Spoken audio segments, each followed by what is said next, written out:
샬롬, 생명의 삶 개관스쿨에 오신 여러분을 환영하고 축복합니다. 저희가 이번 달 함께 큐티하게 될 말씀은 신약의 레위기, 레위기의 해설서라 불리는 히브리서입니다. 레위기는 구약의 제사법과 하나님 백성들의 매뉴얼과도 같은 책입니다. 그리고 히브리서는 신약의 모든 책들 중에서도 대제사장과 그 직분에 대해 가장 많은 언급을 하고 있습니다. 그래서 이런 별명이 있는데 9월 한 달 동안 이 히브리서를 읽으면서 하나님의 백성으로서 또한 그리스도인으로서 어떻게 거룩하게 믿음을 지키며 살아야 하는지 묵상할 수 있게 되기를 바랍니다. 이제 히브리서에 대해서 저희가 조금 더 자세히 살펴볼 텐데요. 먼저 히브리서는 일반 서신과 바울 서신에 비해 꽤나 늦은 AD 60년 말경에 쓰여졌습니다.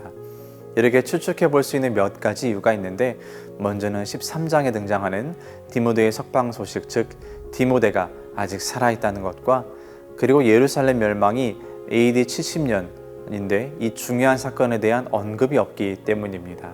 특별히 이 편지의 수신자가 유대인들이라고 봤을 때 예루살렘이 멸망했다면 필히 이에 대한 직간접적 언급이 있었을 텐데, 이 부분이 없는 것으로 보아 로마의 박해가 극심할 때, 그러나 아직 예루살렘이 멸망하기 전으로 여러 학자들은 살펴보고 있습니다. 히브리서는 다른 서신과는 다르게 많은 베일에 쌓인 책이기도 합니다.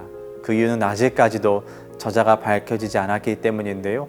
전통적인 견해에서 바울이라 주장하는 사람들도 있지만, 사용하는 언어나 또한 바울이 버릇처럼 밝히는 자신에 대한 소개가 생략된 점을 통해 바울이 아니라 아마도 학식이 뛰어나고 구약 성경에 대한 탁월한 지식이 있는 사람일 것이다 라는 견해가 지배적입니다. 그리고 오늘날에는 발신인을 예루살렘이나 소아시아에 있는 그리스도인이 아닌 오히려 로마 교회에 있던 그리스도인이 쓰지 않았을까란 추측이 지배적입니다. 그렇다면 히브리서의 어떤 점이 구약 성경에 대한 해박한 지식을 갖고 있고, 히브리서 기자는 신약의 레위기라 불릴 만큼 제사장에 대해서 많은 언급을 하였는가? 먼저 저희가 살펴볼 것은 이 편지를 쓰게 된 이유입니다. 자, 편지가 쓰였을 당시 교회는 박해를 받고 있었습니다. 로마 대화제 이후 그리스도인들을 향한 네로와 로마 제국의 핍박은 이전에는 보지 못하는 수준으로 강력했고, 이에 따라 유대교 출신 즉 히브리계 그리스도인들이 신앙을 포기하는 일들이 일어나게 됐습니다. 그래서 이대로 가다가는 교회가 큰 어려움을 당하겠다 싶어서 히브리서의 기자가 신앙을 지키고 우리의 대제사장이신 예수 그리스도를 바라보게 하기 위해 이 편지를 쓰게 된 것입니다. 다시 말하자면 신앙인들의 마음을 붙잡아 줄 수 있는 책이 바로 이 히브리서입니다.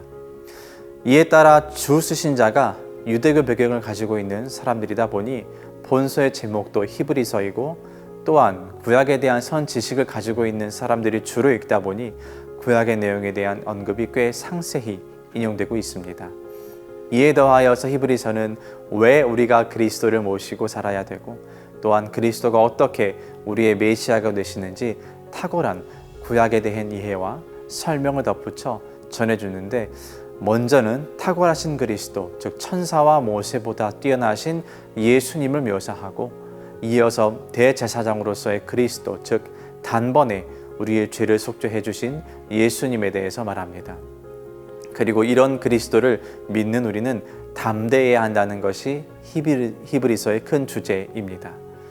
조금 더 이 내용을 들여다보면 하나님께서 옛적에는 선지자, 모세, 여호수아와 같은 사람들을 통해 말씀을 전하셨지만, 이제는 그들보다 뛰어나신 예수님, 즉 아들을 통해 말씀하시고, 그 아들은 창조주이시자 구속주이시다라 말합니다. 또한 모세나 여호수아와 같은 인물들은 유대인들에게 있어서는 믿음의 선배 조상과도 같은데, 이들이 생각했을 때 인간 중 이들보다 큰 사람이 없다고 생각했을 때 하나님의 아들이신 예수님께서 이 사람들보다 위대하다고 말하는 겁니다.